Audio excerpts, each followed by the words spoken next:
Drone ध्वस्त, भारत की अचूक वायु रक्षा, शौर्य गाथा, ऑपरेशन सिंदूर की एक अनसुनी कहानी। रात का अंधकार सन्नाटे में लिपटा हुआ था।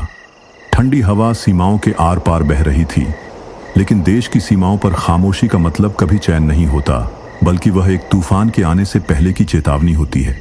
8 मई की मध्यरात्रि।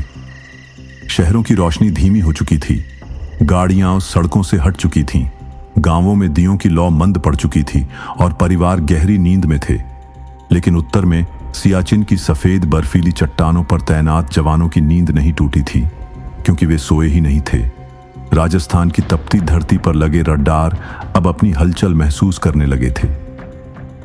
गुजरात के दलदली इलाके, जहां सर क्रीक की खामोशी पानी में घुली रहती है, वहां की हवा में अचानक कुछ असामान्य था। रात के ठीक 12:34 पर जम्मू सेक्टर के एक एयर डिफेंस रडार ने हवा में एक असामान्य वस्तु की गतिविधि को ट्रैक किया। इसकी गति धीमी थी, आकार छोटा और दिशा पश्चिम से पूर्व की ओर। पहले लगा कोई पक्षी है, फिर अलार्म बजा। ये एक ड्रोन था। तभी अगले 6 मिनट में पंजाब, लद्दाख, राजस्थान और गुजरात से भी एक के बाद एक ड्रोन इंट्रूजन की सूचना आई। कुछ ही पलों में यह साफ हो गया, यह एक समन्वित हमला है। पाकिस्तान की ओर से लगभग 300 से 400 ड्रोन और मिसाइलें भारतीय सीमा में प्रवेश करने की कोशिश कर रही थीं। यह हमला सिर्फ एक दिशा से नहीं आया था और न ही इसका मकसद केवल नुकसान पहुंचाना था। यह एक बहुस्तरीय समन्वित सैन्य, साइबर और एरियल स्ट्राइक थी, जिसमें दुश्मन ने भारत की भौगोलिक विविधता को देखते हुए 36 टारगेट चुने थे। कुछ सामरिक, स्ट्रेटेजिक, कुछ नागरिक, सिविलियन और कुछ हाइब्रिड ड्यूअल यूज ठिकाने। यह कोई बेतरतीब हमला नहीं था। इन हमलों की टाइमिंग, दिशा और लक्ष्य इतने संतुलित थे कि साफ था, इस हमले का मकसद सिर्फ क्षति पहुंचाना नहीं, बल्कि एक गहरा रणनीतिक परीक्षण था। भारत की वायु रक्षा प्रणाली को चुनौती देने की कोशिश की जा रही थी। ड्रोन्स का फैलाव इतना विशाल था कि ये सियाचिन की चोटियों से लेकर गुजरात के समुद्री किनारे तक कुल 36 अलग अलग स्थानों पर एक ही समय पर घुसपैठ कर रहे थे। जम्मू, पठानकोट, अमृतसर, श्रीनगर, कारगिल, लेह, लद्दाख, जैसलमेर, भुज, बड़मेर, बीकानेर, जोधपुर, गांधीनगर और सर क्रीक, ये कोई साधारण नाम नहीं, बल्कि भारत के सुरक्षा ढांचे की रीढ़ हैं। इनमें से अधिकांश स्थान या तो एयरबेस थे या फिर हथियार डिपो, रडार स्टेशन और कम्युनिकेशन हब। ऐसा हमला पिछले कई वर्षों में नहीं देखा गया था। यह सिर्फ सैन्य ठिकानों पर नहीं, कुछ नागरिक संचार नेटवर्क और एयरफोर्स के रडार बेस को भी निशाना बना सकता था।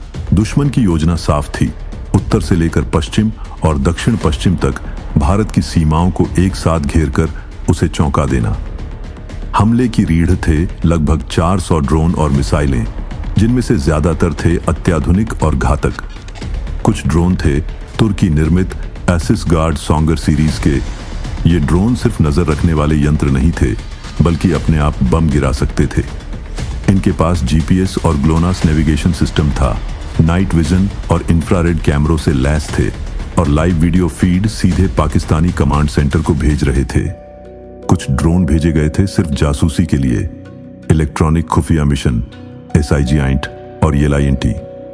पर ये ड्रोन सेना की बातचीत सुन रहे थे, रेडियो फ्रीक्वेंसी ट्रैक कर रहे थे और रडार यूनिट्स की पोजीशन और स्कैनिंग एंगल का अध्ययन कर रहे थे। ये सभी तकनीकें सिर्फ एक मकसद से उपयोग की जा रही थीं, हमारे सुरक्षा कवच में छेद ढूंढने के लिए। और फिर आए स्वार्मिंग ड्रोन्स, छोटे, बेहद तेज और झुंड में उड़ने वाले। इनका उद्देश्य था भारतीय रडार सिस्टम्स को भ्रमित करना, ताकि बड़े हमले बिना पकड़ में आए हो सके। 8 और 9 मई की दरमियानी रात पाकिस्तान की धरती पर बैठे आतंक के सरगनाओं ने एक साजिश रची थी, एक ऐसा सुनियोजित हमला जो भारत की तीनों सीमाओं पर एक साथ कहर बनकर टूटता। पर सवाल यह था, क्या भारत तैयार था? पाकिस्तान की सबसे बड़ी गलती यह थी कि उसने भारत की तैयारी का अंदाजा नहीं लगाया था। तैयारी जो दिखाई नहीं देती, वही सबसे घातक होती है। भारतीय वायुसेना और थल सेना की वायु रक्षा इकाइयों ने पहले से ही इंटेलिजेंस के आधार पर इस हमले की आशंका जताई थी। 8 से 9 मई की रात को जैसे ही पहले ड्रोन ने भारतीय सीमा पार करने की कोशिश की, सैकड़ों निगाहें, रडार स्क्रीन और रियल टाइम डेटा फीड्स एक साथ सक्रिय हो गए। दिल्ली में स्थित एयर डिफेंस कमांड सेंटर से लेकर राजस्थान, पंजाब, जम्मू कश्मीर और गुजरात तक फैले ऑन ऑपरेशनल हब्स को अलर्ट कर दिया गया। वायुसेना के पास था एक ऐसा अस्त्र जो दुश्मन की किसी भी नापाक उड़ान को पल भर में जमीन पर ला सकता था। S-400 Triumph air defence system. रूस से प्राप्त S-400 एक मल्टी लेयर, मल्टी टारगेट और अत्याधुनिक वायु रक्षा प्रणाली है जो 400 किलोमीटर तक की दूरी पर एक साथ कई लक्ष्यों को निशाना बना सकती है, चाहे वह मिसाइल हो, फाइटर जेट हो या फिर ड्रोन। जैसे ही पाकिस्तान के ड्रोन्स भारतीय सीमा में घुसे, S-400 के रडारों ने उन्हें ट्रैक करना शुरू किया।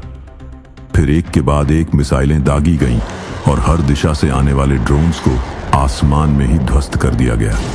यह काइनेटिक इंटरसेप्ट था, सीधा, तेज और सटीक।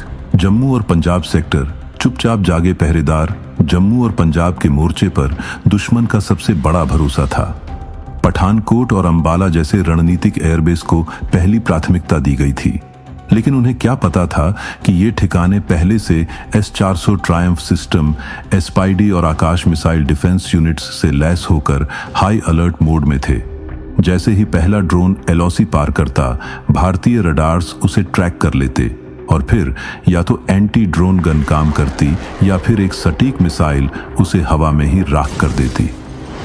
रात के सन्नाटे में हवा में उठी लपटें इस बात का सबूत थीं कि भारत सो नहीं रहा था।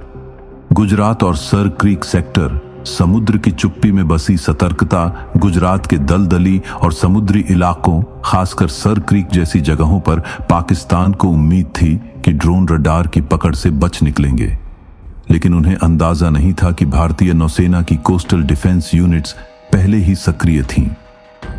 मोसिस, मोबाइल ऑप्ट्रॉनिक सर्वेलेंस यूनिट्स ने थर्मल और नाइट विजन की मदद से इन अज्ञात वस्तुओं की पहचान की और डायरेक्शनल जैमर्स से उनके नेविगेशन सिस्टम को अस्थिर कर दिया।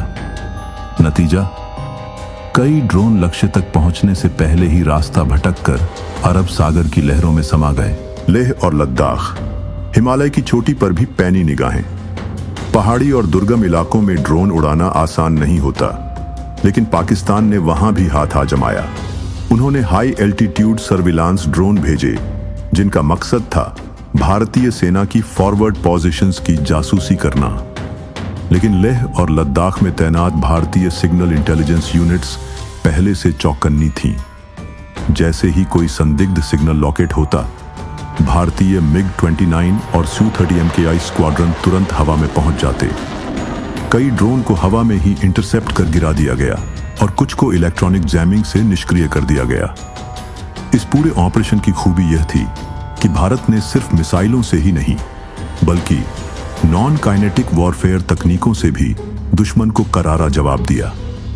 Jamming systems, cyber intercept, radio frequency blocking और एंटी ड्रोन गन, हर साधन का बेजोड़ संयोजन देखा गया। और नतीजा, 36 में से एक भी लोकेशन पर दुश्मन की योजना सफल नहीं हो सकी। हर स्थान पर तिरंगे ने न सिर्फ अपना अस्तित्व बचाया, बल्कि यह भी दिखा दिया कि भारत अब न सिर्फ युद्ध जीतता है, बल्कि उसे रोकता भी है, सटीकता और संयम के साथ।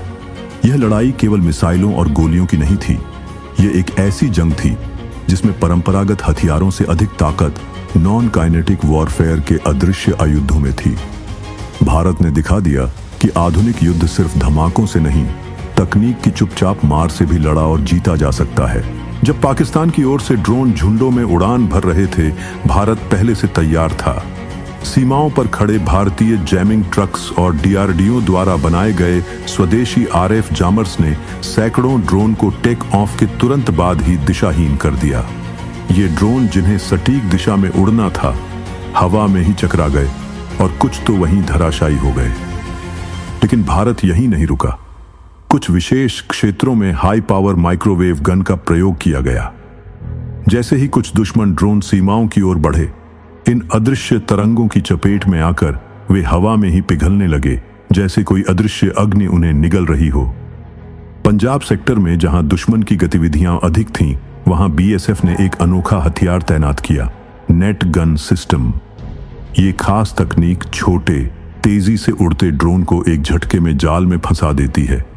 कई बार जब ड्रोन रडार से बचते हुए अंदर घुसने की कोशिश करते, तब यही नेट गन उन्हें पकड़कर जमीन पर ला देती थी, जैसे शिकारी अपने जाल में पक्षी को दबोचता है। इन सब के पीछे काम कर रही थी एक और अदृश्य शक्ति, आर्टिफिशियल इंटेलिजेंस। भारत के एआई आधारित ट्रैकिंग सिस्टम ने ड्रोन की उड़ान का पैटर्न, उनकी दिशा, गति और व्यवहार को रियल टाइम में समझा और तुरंत रडार तथा ऑपरेटर्स को चेतावनी दी। इससे इंसानी प्रतिक्रिया का समय कई गुना तेज हो गया और हर सेक्टर में भारत की पकड़ और भी मजबूत होती चली गई। इस आधुनिक तकनीकी जंग में भारत ने यह साबित कर दिया कि अब जंग केवल बारूद से नहीं, बुद्धि और विज्ञान की अचूक शक्ति से भी लड़ी जाती है। इन 36 ठिकानों पर दुश्मन ने जहां जहां हमला किया, वहां वहां भारत ने जवाब नहीं, नजरें गढ़ा दी थी पहले से। हर सेक्टर के लिए एक पूर्व निर्धारित प्रतिक्रिया योजना, प्री प्लान्ड रिस्पॉन्स मैट्रिक्स थी, जिसे सिर्फ एक्टिवेट करना था। कई ड्रोन जमीन तक पहुंचने से पहले ही 200 से 300 मीटर की ऊंचाई पर हवा में जल उठे और जिनका संपर्क टूट गया वे खुले खेतों, पहाड़ियों या समुद्री क्षेत्रों में निष्क्रिय होकर गिर गए। इनमें से एक भी ड्रोन अपने लक्ष्य तक नहीं पहुंच पाया। एक और मोर्चा, फॉरेंसिक जांच और साइबर वॉर। हमले के बाद भारतीय एजेंसियों ने नष्ट किए गए ड्रोन के मलबे की फॉरेंसिक जांच शुरू की। कुछ मलबों पर मेड इन पाकिस्तान के चिन्ह मिले, जबकि कुछ के पुर्जे तुर्की और चीन से जुड़े पाए गए। इससे स्पष्ट हुआ कि यह हमला पाकिस्तान की ISI के निर्देशन में बाहरी तकनीकी मदद से संचालित किया गया था। इस बीच भारतीय साइबर एजेंसियों ने कई पाकिस्तानी नेटवर्क्स पर भी जवाबी साइबर हमले शुरू कर दिए, जिनके बारे में सार्वजनिक रूप से जानकारी नहीं दी गई, लेकिन प्रभाव इतना था कि पाकिस्तान की कई सैन्य वेबसाइटें घंटों तक डाउन रहीं। सिर्फ जवाब नहीं, एक संदेश भी था ये ऑपरेशन। भारत ने इस हमले को केवल एक सुरक्षा प्रतिक्रिया के रूप में नहीं देखा, यह एक रणनीतिक संदेश था। हम शांति चाहते हैं, लेकिन शांति की कीमत आतंक नहीं हो सकती। इस ऑपरेशन ने साबित किया कि भारत अब केवल रक्षात्मक नहीं, बल्कि स्मार्ट डिफेंस की राह पर है। बिना किसी बड़े नुकसान के सीमाओं की रक्षा करना, दुश्मन की हरकतों को पहले से भांप लेना और सटीक जवाब देना, यही आज की भारतीय सेना की पहचान है। जय जवान, जय भारत। 8 से 9 मई की उस रात भारत ने सिर्फ ड्रोन्स नहीं गिराए, बल्कि दुश्मन की हिम्मत, तकनीक और रणनीति को भी धराशायी कर दिया। भारतीय सेना, वायुसेना और नौसेना की इस संयुक्त तैयारी ने दुनिया को यह दिखा दिया कि भारत अब किसी भी रूप में आक्रामकता सहन नहीं करेगा, चाहे वो धरती पर हो, समंदर में या आसमान में। यह कहानी सिर्फ युद्ध की नहीं, साहस की है। यह गाथा है एक देश की जो हर मोर्चे पर डटा है, अपने नागरिकों की सुरक्षा के लिए, अपने तिरंगे के मान के लिए। ड्रोन ध्वस्त हुए, लेकिन भारत और भी मजबूत हो गया। जय हिंद।